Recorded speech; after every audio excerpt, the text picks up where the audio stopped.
Ilinaw ng Malacanang na mungkahi pa lang ang dagdag singil sa international flights matapos itong batikusin na aktres na si Charlene San Pedro. Ano to? Bakit magcha-charge na ang immigration ng 480 pesos per passenger? Eh di ba nagbabayad naman na ng travel tax pag aalis? Nako. Ang dami niyong pinapabayaran sa amin! Bayaran! Hindi naman maayos-ayos ang gobyerno! Leche! Sa kanyang live stream sa social media, inalmahan na ni Charlene ang kabi-kabila raw na paniningil ng tax.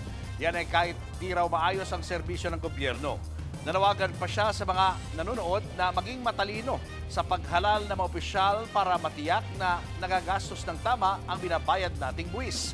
Ayon naman sa Malacanang, pinag-aaralan pa ng Bureau of Immigration ang panukalang dagdag singil.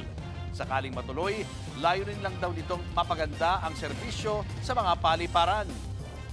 Wala pa po itong anumang desisyon, wala pa pong nararating ito. Ito ay mere proposal.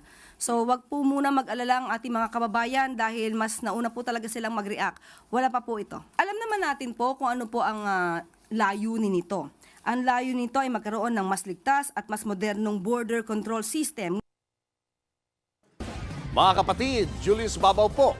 Para sa komprehensibo at makabuluhang balitaan at talakayan, mag-follow at mag-subscribe na sa social media pages ng News 5.